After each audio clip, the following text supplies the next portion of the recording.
The city had no name anymore. The Veth had taken that first. The name, then the flags, then the radio towers, then the faces on the currency. They were methodical about erasure.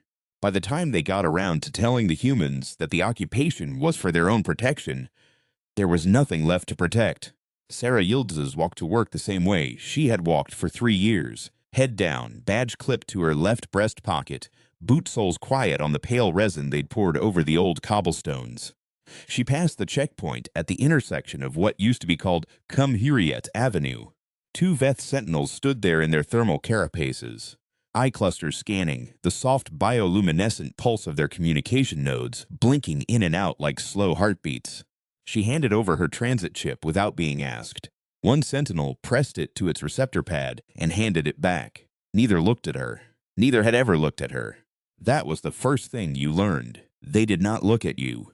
She clocked in at Administrative Block 7, took her seat at Workstation 42, and began processing resettlement requests for the outer districts.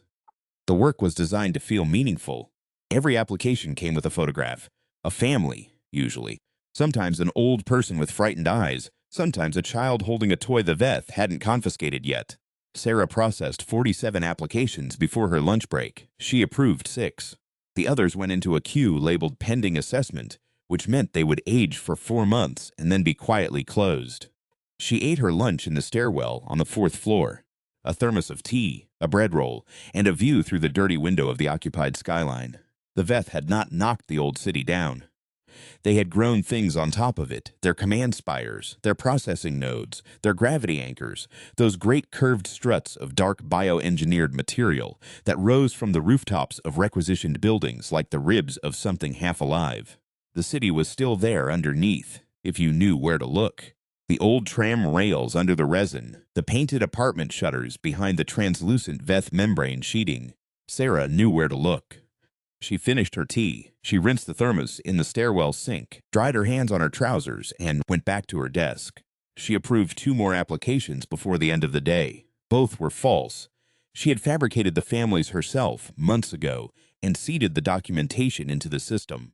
When the Veth closed those files, 2 real families in the outer districts would have their transit histories quietly updated to show they had never existed. The Veth's data would say they had always been somewhere safe. The Veth's data would lie, and the Veth would not notice, because the Veth had never learned to distrust their own systems. That was the second thing you learned. They trusted their data completely. Sarah clocked out at 1800. She walked home the same way she had walked for 3 years. She nodded to her neighbor, Old Ferret, who was sweeping the shared landing with a broom he had owned since before the occupation, and would not replace on principle. She climbed 3 flights of stairs. She unlocked her apartment. She locked it again behind her. Then she went into the bathroom, turned on the tap, and sat on the edge of the tub for 4 minutes without moving, breathing in through her nose and out through her mouth, the way her mother had taught her when she was 6 and afraid of storms. The storm was always now, but the breathing still helped. In the back of her closet, behind a false panel she had spent 9 days building, was a pack. She checked it every evening the same way a surgeon checks instruments. Not from anxiety, but from discipline. The wingsuit first, 8 meters of cured Veth membrane she had harvested from a decommissioned signal relay, stitched into a human frame using a technique she'd spent 2 months learning from engineering texts she'd found in the ruins of the university library. The membrane was semi-transparent in daylight. At night it went dark, the same color as the sky between the Veth spires. She had taken their material and made it into the thing they feared. She thought about that sometimes and almost smiled. The suit went on in a specific order. She had named each piece when she made it, the way soldiers used to name rifles. Not because the names meant anything, but because the ritual of speaking them settled something in the chest. She spoke them quietly while she dressed. The chest plate, harvested from a courier drone she'd brought down over the river with a focused EMP the size of a cigarette lighter. The leg reinforcements, polymer salvaged from a construction site on the eastern edge of the city before the Veth sealed it. The gloves. The mask. Not the bat mask people had started calling it. She had no idea where that came from. She'd made it from a pilot's visor and a piece of tactical fabric. But the mask. She pulled the mask down. She looked at herself once in the bathroom mirror. She did not think anything particular. She turned off the light. She went out through the window. The first thing that the VETH Administrative Compliance Unit had failed to understand about its newly pacified territory was this. The humans had spent 40,000 years learning how to move through hostile terrain at night, and none of that knowledge had gone anywhere. The compliance unit's second failure was architectural. It had built its command infrastructure vertically, which made sense for a species that could not fly and used anti-gravity sleds for elevation. It had not considered that vertical infrastructure has edges, and edges, for someone who knows how to fall correctly, are highways. Sarah ran 3 rooftops before she reached the first launch point, a converted water tower on a building that used to be a school, now a processing depot. She climbed the exterior in 40 seconds. She stood at the edge and looked out over the city, and for a moment, for exactly one moment, she let herself look at it the way she had looked at it when she was a child. The lights, the geography, the way the old bridges cut the river into silver segments. Then she stepped off. The fall lasted 3 seconds before the membrane deployed. It was not flying. Aviators sometimes tried to explain this distinction to civilians who hadn't done it, and usually gave up. It was controlled falling in a very specific direction, which was forward and slightly upward because of the thermal convection off the VETH power nodes, which ran hot enough that the air above them shimmered. She had mapped every thermal column in the inner city over 6 months of observation. She could navigate by warmth. She came down on the compliance unit's sub-district relay station, 30 meters from where she intended. She had intended 30 meters out, so she was exactly on target. 3 VETH logistical officers were processing a detention order inside. She could see them through the membrane sheeting. They had not posted an exterior guard because the building was not a military installation. It was, technically, a bureaucratic one. The VETH made careful distinctions between bureaucracy and force. It was another thing they'd failed to think all the way through. She went in through the ventilation access, which was sized for maintenance, specifically for the maintenance drones that the compliance unit had stopped deploying after a software calibration issue 4 months ago. She was smaller than the drones. She fit. The logistical officer closest to the door heard something and turned. He never determined what it was. The second one managed to begin raising a hand toward his communication node before she put him on the floor. The third was behind a partition, and she had to go around it, and he got a shot off. A short burst from his disruption emitter that scorched the left shoulder of her wingsuit and left a smell like burning plastic. Before she reached him, she stood in the center of the room and breathed. The shoulder was scorched, but her arm worked. She checked that first, before anything else. Then she sat down at the primary processing terminal and got to work. The detention order she'd come for covered 83 names. She recognized 11 of them. Doctors. Mostly, there was a pattern. The VETH were systematically removing anyone with surgical training from the civilian population for reasons that had not yet become clear and that Sarah intended to understand before they became irrelevant. She didn't delete the order. Deletion would be noticed, flagged, traced. She rerouted it. The 83 names would be processed as appearing voluntarily before the compliance board 2 weeks from now. The system would generate a pending status. The case would age.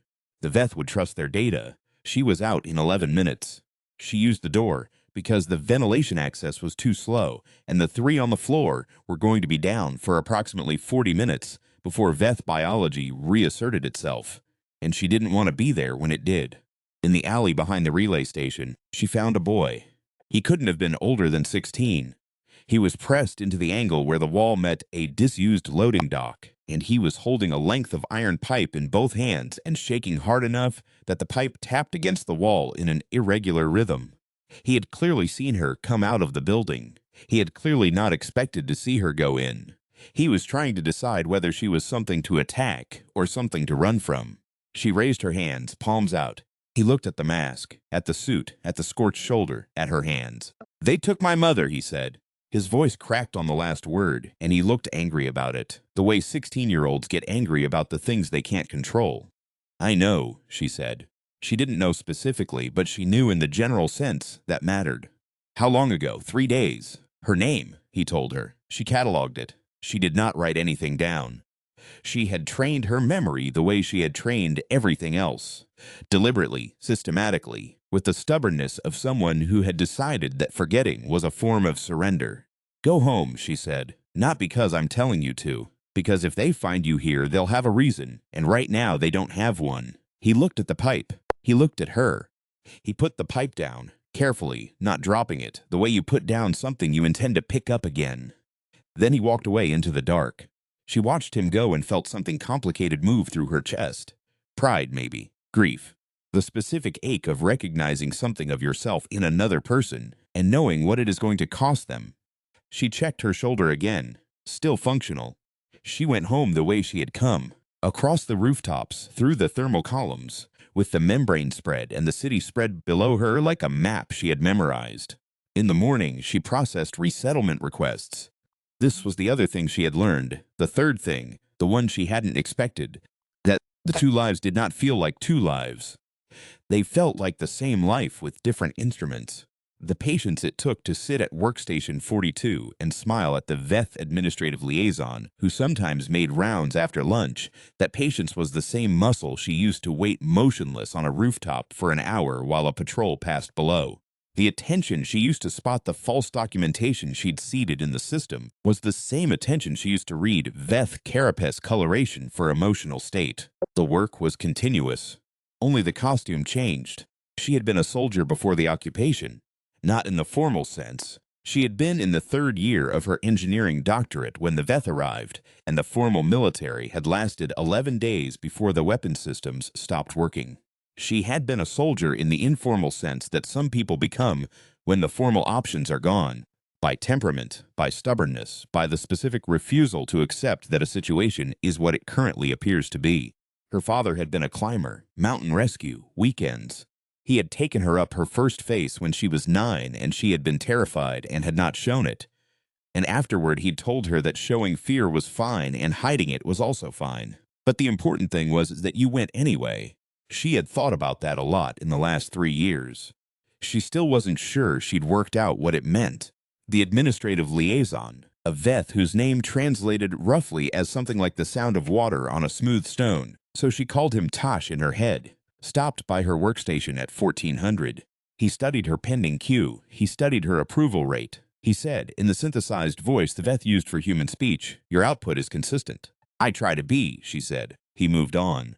She watched his thermal signature recede through the office and thought about the 11 doctors on the detention order, and about the boy in the alley, and about the way Tash's communication node had pulsed 3 times in an irregular pattern that she hadn't seen before. 3 irregular pulses. She had been cataloging VETH communication signals for 8 months. 3 irregular pulses was not a pattern she had on record. New signal, new event type. She approved an application and added it to her mental notation. She found out what the 3 pulses meant 10 days later at 2 in the morning when she was on the exterior of the compliance unit's primary command spire. She had not planned to be there. She had planned to intercept a transport carrying food stores that were supposed to go to the outer districts and had been routed to a VETH secondary depot instead. The intercept had been straightforward. She'd been doing transport redirects for 4 months. They were almost procedural at this point. But on the way back, she had passed within 200 meters of the command spire and seen its communication array cycling in a pattern she recognized. 3 irregular pulses, again and again and again. She changed direction. The command spire was the most heavily monitored structure in the inner city. She had looked at its exterior twice before and decided each time that it wasn't worth the risk. The problem with that calculation, she now understood, was that it required you to know what was happening inside before you could assess the risk correctly. If you didn't know what was happening inside, you couldn't know what the cost of not knowing was. She circled the spire twice at altitude, reading the thermal output, counting the guard rotation. There was a new configuration, 3 additional sentinels on the eastern face, which meant the eastern face had something worth guarding that it hadn't had 2 weeks ago. She came in from the west. Getting up the spire took 22 minutes. The surface was VETH biostructure, not quite organic, not quite manufactured, with a texture that was rougher than it looked from a distance. Her polymer climbing pads worked on it, barely. 3 times she stopped, held completely still, and waited while a sentinel's scanning band swept past 2 floors below. She went in through a maintenance port on the 41st floor that she had identified in construction documentation she'd recovered from a VETH procurement server 6 months ago. She had kept it in memory, filed under future use maybe, the way you keep the name of a street you drove down once and thought, if I ever needed to disappear, that alley. The 41st floor was server architecture, a forest of Veth biocomputational columns, pulsing in the dark like a lit-up nervous system. She moved through it slowly, reading the pulse patterns. The irregular 3-beat was stronger here, directional. She followed it. She found the chamber on the 43rd floor. It was a planning room. Holographic displays, Veth style, not projected light but shaped heat field. The images made of temperature differentials that their eye clusters read better than visible spectrum. She couldn't see the images clearly, but she could read the structural data overlays that the planning system had rendered in both Veth and human notation for cross-reference purposes. The Veth were cross-referencing for a reason. They were planning something that required human structural knowledge, which meant human infrastructure, which meant the inner city. She read the overlays for 6 minutes, committing coordinates and sequence data to memory.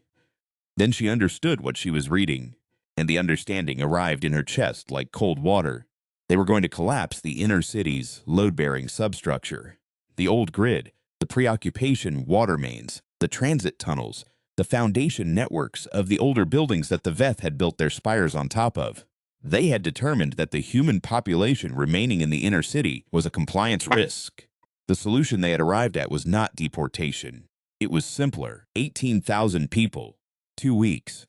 And the compliance unit would file a report attributing the loss of structures to geological instability, and the Veth data would say it had always been this way, and the Veth would trust their data. She stood in the planning room and breathed. In through the nose, out through the mouth. 4 minutes in a Veth command spire, 43 floors above a city full of people who did not know what was in the files she was currently memorizing. She thought, so the scope has changed. She thought, all right. She began photographing the displays with the optical recorder embedded in her visor, a device she had built from a damaged Veth surveyor unit and a human endoscopy camera salvaged from a hospital that no longer existed. She had built it for precisely this kind of contingency, and it had taken her 4 months, and she had wondered at the time if she was being paranoid. She photographed everything. Then she began to move. There were 5 people who knew how to find her, not who she was. She had been careful about that, careful in the systematic way she was careful about everything, but how to leave a signal that she would see and interpret. A chalk mark on a specific pillar in the transit hub, an altered advertising placard on the corner of the old market street. A particular arrangement of bottles in the window of a shop whose owner asked no questions. She used all 5 signals that night. By morning, she had spoken to 4 of the 5. The 5th she found through a chain of 3 contacts in a basement on the north side, where a man named Erdem, who had been a structural engineer before the occupation, was living in a room that smelled of machine oil and old paper. She told him what she had seen, all of it. She showed him the optical recordings on the visor display. He watched them twice, then sat with his elbows on his knees and his face in his hands for a long time. The load sequence, he said finally. They have the load sequence exactly right. If they initiate at those 3 anchor points in that order, the resonance cascade through the old foundation grid. He stopped. They've modeled it precisely. This isn't improvised. They've been planning it. I know. We have 2 weeks. Less. I want to move in 10 days. He looked at her. Not at the mask. She had the mask off. She had made a decision years ago about when to take the mask off, and it was a decision about trust, not about identity. He looked at her face. Move how? He said. She showed him the rest of what she had memorized. The command spire's power architecture. The primary relay node on the 41st floor, the one that controlled the subterranean demolition triggers they would have seeded into the foundation grid. Because the Veth didn't put triggers in by hand, they used automated subsurface units, and the subsurface units were networked, and the network had a route. If I destroy the route, she said, the triggers go offline. They can't initiate the sequence remotely, and if they can't do it remotely, they have to come back and reseed manually, which takes time, and time is what we need to move the population. How many people can we move in the time that buys us? Enough, she said. It was not the real answer. The real answer was she didn't know. The real answer was that she had spent 3 years doing the math on every operation she'd run, and the math always resolved the same way. You could calculate the certainty of inaction, and you could not calculate the certainty of action. And so you acted, and you adjusted. Erdem understood this. He was an engineer. He said, "What do you need from me?" The preparations took 9 days. She kept going to work. She kept processing resettlement requests. She approved an unusually high number that week. Not enough to trigger an anomaly flag in the compliance system. She had calculated the threshold carefully, but enough. The false families in the outer districts multiplied. The documentation chains grew more complex. She was building a shadow city in the Veth's data, a city where the people who needed to not exist anymore had quietly always not existed. Tash stopped by her workstation 3 times that week.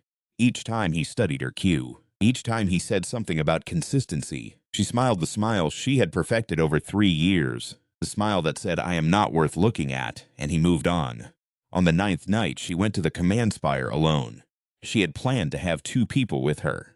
Erdem for the structural work, and a woman named Nilufer who had been a telecommunications engineer and understood Veth signal architecture better than anyone else Sarah knew.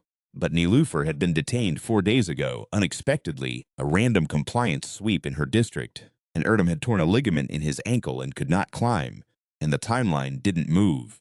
So she went alone. She thought about this on the approach, running the rooftops, the membrane spread, the city below her in all its occupied, enduring, complicated beauty, and she decided she didn't mind. Not because she was reckless. Because she had made her peace with the specific calculus of this kind of work a long time ago. You planned as though you had partners. You executed as though you might not. The gap between those 2 states was just Tuesday night. The eastern face still had the extra sentinels. She went up the west face, and it took 19 minutes, and her hands were raw from the Veth biostructure surface by the time she reached the maintenance port. The 41st floor was as she had left it. She moved through the server columns toward the primary relay node. Following the resonance she had memorized, the specific electromagnetic signature of the demolition trigger network, which she had isolated from the planning room recordings with a signal analysis tool she'd built from components she'd spent 8 months sourcing. She found the node in 7 minutes. It was larger than she'd estimated. She had estimated based on the power draw indicators in the planning data, and she had underestimated the draw-to-size ratio of Veth biocomputation by about 40%. She stood in front of it and revised her plan in approximately 30 seconds. She had brought 2 disruption charges, rebuilt Veth emitter units, overloaded to deliver a single catastrophic pulse that would fry biological computing substrate on contact. She had planned to place them on either side of the node. The node was too large for 2 charges to guarantee full coverage. She placed one on the left side. She placed one in the center. She stood back and thought about physics. The node had a cooling channel on the right side, a vertical conduit through which it cycled biological coolant fluid. The fluid was slightly conductive. If she could introduce a high-voltage current into the cooling channel, the conductivity would carry the disruption pulse through the entire node via the coolant. She had a microcurrent tool in her kit. It was designed for exactly this kind of task, in the sense that she had designed it for exactly this kind of task 8 months ago, and hoped she would never need to use it, which meant she had been planning for exactly this scenario since before she knew this scenario existed, which meant the preparation had been correct. She opened the cooling channel access panel with the tool. It took 4 minutes. The coolant smelled like iron and something organic she had never been able to identify. She introduced the microcurrent lead and sealed it. She backed up to the server column she had identified as adequate cover, unspooled the detonation line, and checked the time. She had been on this floor for 14 minutes. Standard guard rotation had a sweep interval of 20 minutes in non-flagged sectors. She had 6 minutes of margin. She heard footsteps at minute 15. Not the standard rhythm. The cadence was wrong. Too quick, irregular. The sound of something that had been redirected. A sentinel. One, she thought, from the acoustic signature, but the sound was echoing off the server columns in a way that made it hard to be certain. She stayed behind the column. She made no sound. She breathed the way her mother had taught her. In through the nose, out through the mouth. The storm is always now. The sentinel moved through the server room. It swept its scanning band.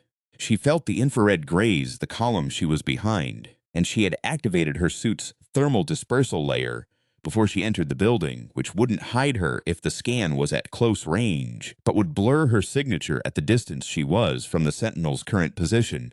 The sentinel paused. She heard its carapace plates shift. That sound, like cards being shuffled slowly. The sound of Veth, attention sharpening. Then its communication node pulsed. 3 irregular beats. She understood in the same second that understanding arrived too late. The irregular 3 pulse was not a new event type. It was a search pattern confirmation. They knew something was in the spire. They had known for some time.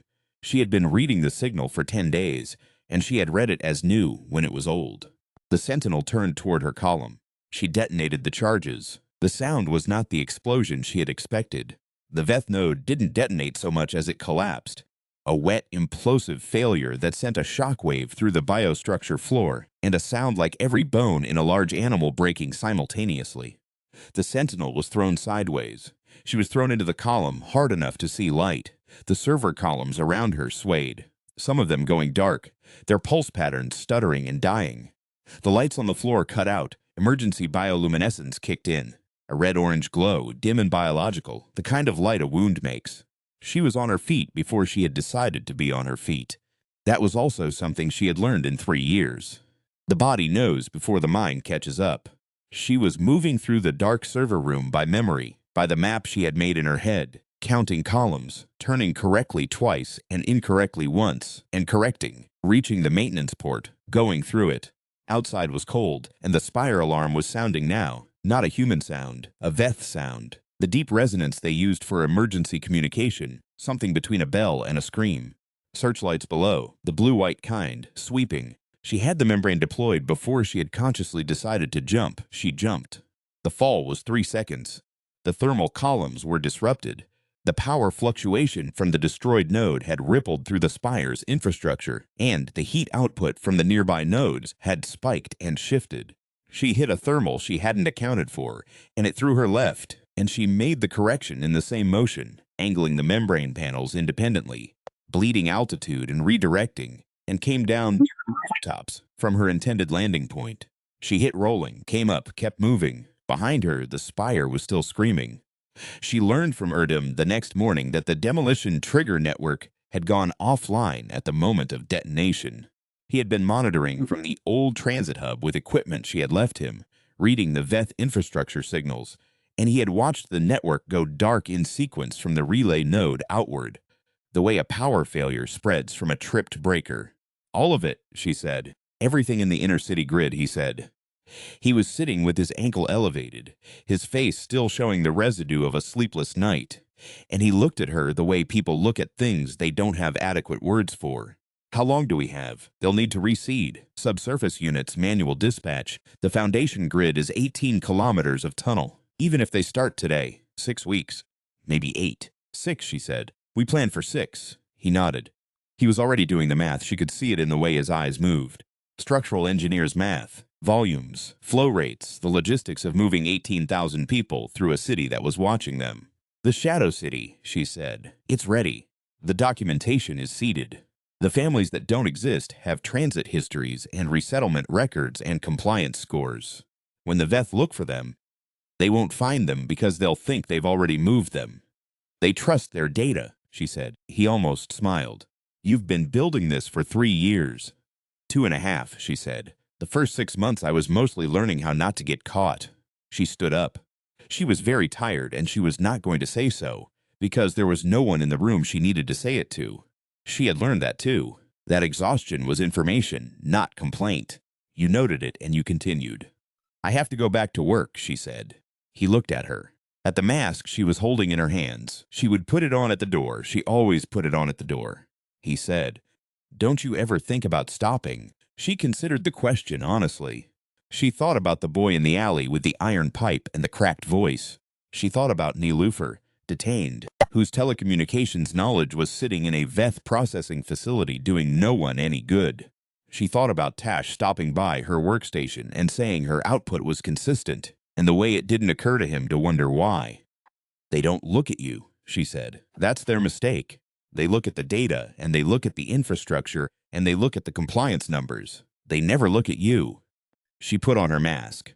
I'm going to make them look, she said. The evacuation of the inner city's 18,000 took 5 weeks and 4 days. It did not look like an evacuation.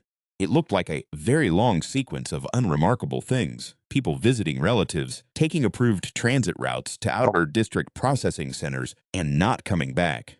Routine administrative closures of residential units that the VETH compliance system recorded as voluntary relocations, consistent with the outer district resettlement program.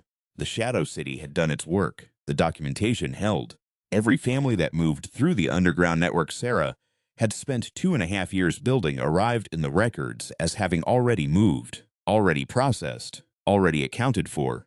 On the 39th day, a VETH compliance officer in the inner city administrative block noticed that his sector's population density had been declining steadily for over a month and flagged it for review. The review took 6 days. By then, there were 400 people left in the inner city, not 18,000. The cascade failure they'd been planning was designed to be efficient. They had engineered it for a full population. 400 bodies in the rubble of 18,000 homes would not tell the story they intended. Sarah learned about the review flag on day 40 through Tash. He came to her workstation, and he did not look at her pending queue. He looked at her. It was the first time in 3 years that he had actually looked at her. She watched his eye clusters focus, and she thought, "There it is. There's the moment I've been waiting for." "There is an anomaly," he said in his synthesized voice. "In the resettlement records, the documentation is consistent, but the population density indicators are inconsistent with the documentation. One of these sets of data is incorrect." "Which set do you think is incorrect?" she said. He looked at her for a long time. "The documentation," he said. "The population indicators are physical measurements. They are objective." "Then the documentation is wrong," she said. She did not look away from him. She kept her voice exactly level, the voice of someone who processes 47 resettlement requests per day and approves 6, and is consistent and unremarkable and not worth looking at. "Yes," he said, "the documentation is wrong, but the documentation has been processed and approved through this administrative block." 4. He paused. His communication node pulsed. "You have been here for 3 years." "Yes," she said. "Your approval rate has been consistent." "Yes," she said. He looked at her for a very long time. Then he said, "I will need to flag this for the Command Oversight Unit." "Of course," she said. She went home that evening. She packed the things she needed. She did not pack the things she didn't. She left her apartment for the last time at 2200 and did not look back at it, because looking back at things was a luxury, and she had never had much patience for luxuries. In the outer districts, 18,000 people were learning how to be invisible, how to move, how to make the data say something other than what was true. They were learning it faster than she had expected. People learned fast when the alternative was the rubble of their own homes. She found Erdem in the transit hub, his ankle wrapped, limping slightly. She found the boy from the alley, whose name she had learned was Burke, and who had traded the iron pipe for something considerably more useful that she had given him herself. She found Nilofer, who had been extracted from the processing facility 3 weeks ago by a method that Sarah had designed and Burke had executed, and that she still felt vaguely uncomfortable about from a risk exposure perspective, though it had worked. She stood in the middle of them in the dark of the transit hub, and she thought about her father, and about mountain faces, and about going anyway. "They're going to look now," she said. "That's what we wanted," Nilofer said. "What do we do when they look?" "We make sure they don't like what they find," she said. The VETH Command and Oversight Unit deployed a full audit team to the inner city administrative block 2 days later. They found comprehensive, internally consistent documentation for 18,000 relocations that had occurred over 5 weeks. They found one human administrative processor at Workstation 42 who was not there. They found a transit chip on the desk. They ran the chip through their system. The system told them it belonged to a person who had been resettled to the outer districts 14 days ago. The system told them she had always been headed there. The data was internally consistent with 17 other records that cross-referenced her transit history.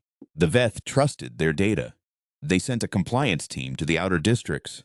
The compliance team found the outer districts exactly as their records suggested: resettled, processed, accounted for. They did not find 18,000 people who had spent 5 weeks learning how to be invisible. They found an outer district that looked, to their data, exactly the way it was supposed to look. The compliance team filed a report attributing the inner city population decline to successful resettlement operations consistent with the outer district expansion program. The report was filed under the name of an administrative processor who no longer existed. The system accepted it. The data was consistent. 3,000 meters above the outer districts, a figure with a membrane suit the color of the night sky between two stars banked on a thermal column and looked down at the city. Both cities, the old one the Veth had built on top of, and the new one she had been building underneath, in the data, in the dark, for 2.5 years. The storm was always now. She went anyway.